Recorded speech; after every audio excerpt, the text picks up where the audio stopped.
Alright, so this is the VirtualBox tutorial. I'm going to do a quick run through of how to just get a basic VM up. Ignore all these. Usually your VirtualBox will be completely empty on the start, but let's say I wanted to create a new virtual machine. What I would do is come over to New, and I would find the name of the one that I would want. So I'm going to do a Windows 10 machine. And I'm just gonna, it's 64-bit. You can actually just type in any type of, for the name, any type of version, and it'll work. You can name it whatever you want. I could call it a penguin, and it'll still say like Windows 7, because there's the little penguin there. But essentially, what we're gonna do is Windows 10. So we're gonna go to Windows 10. This is the amount of RAM that you are going to dedicate to your virtual machine. You may only have, I have 12 gigs on mine, so it's going to be different depending on how much you want. For the RAM usage of like a standard operating system like Windows, 2 gigs is recommended, or at least I would recommend. I'm not sure what the Microsoft recommendations would be. I would assume it would be around the same thing. But there's 2 gigs of RAM. That's what I'm going to do for this virtual machine. Things like Linux are super light, which means you really only need like 1.5 gigs, but still I would just throw 2 gigs in there. But for the sake of this, I'm going to do just 2 gigs. If you'd like to know how much you need, let me just close that real quick. But what you would need is to take 1024 times whatever number of RAM that you want, or gigs of RAM, because this is 1 gig of RAM, 1024. So you would want to multiply that by whatever amount that you're going to dedicate to your machine. So let's get into that. First, 2 gigs of RAM, as I said. Now you want the hard disk. So the hard disk, it says recommended size at 50 gigs.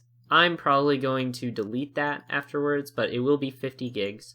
I would recommend, if you were going minimalistic, 40 to 50, just like they kind of said. 50 is very safe because a lot of operating systems use a lot of space. So what I would do is go for something that works with your operating system. Create a virtual hard disk now, create VDI, next, and then we also want dynamically allocated. Reason why is every time you make changes to your virtual hard disk, so your hard drive that's virtual,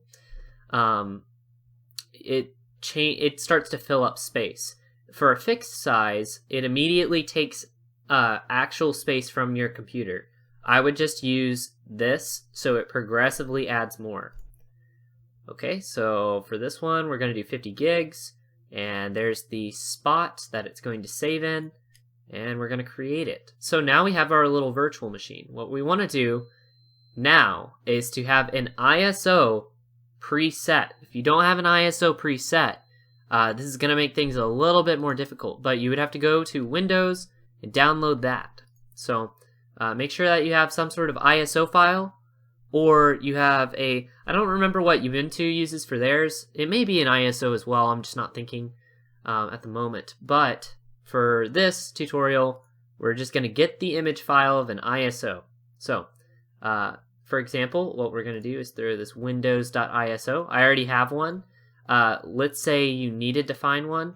You would just go onto your search, and you would get your ISO. Also, here are the other image files that you can use, but for the sake of this tutorial, it's a Windows ISO. So we're going to press OK, and we're going to start it. And it's really this simple. It's really not that hard.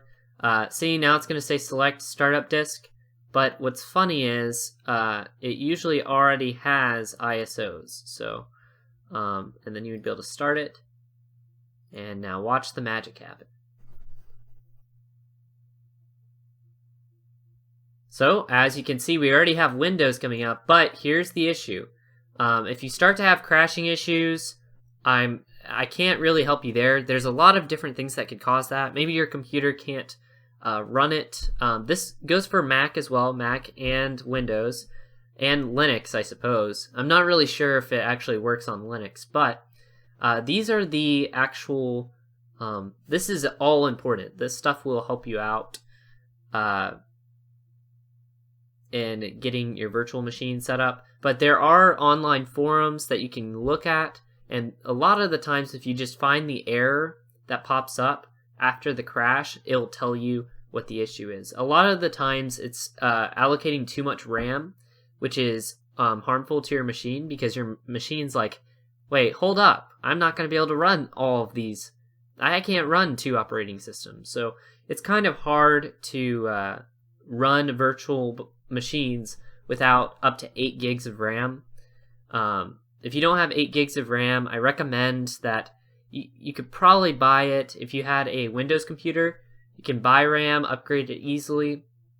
For Mac, you may have to cut some corners, and I'm not really familiar with Macs in the inside, and I don't know how. It's probably not easy to upgrade, but that's really it for the most part.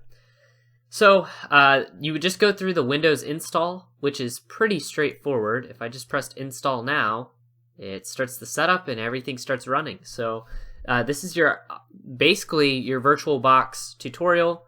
And in fact, make sure that if you are doing this Windows install, make sure you say I don't have a key. Unless you do have a key, then use the key. But otherwise, you just keep on going with your daily life and accept all the terms and agreements and all that fun stuff. Always do custom with the unallocated drive. And remember, everything done in VirtualBox is safe. It will not affect your actual computer unless you allowed it to do that, which it is super hard to do. You would have to do a few things yourself, but just know that it's safe to make changes inside of this VirtualBox. Completely safe. Anyways, that's all that I can show you guys for today. Thank you so much for watching. If you have any other questions, just let me know and I can help you out with that.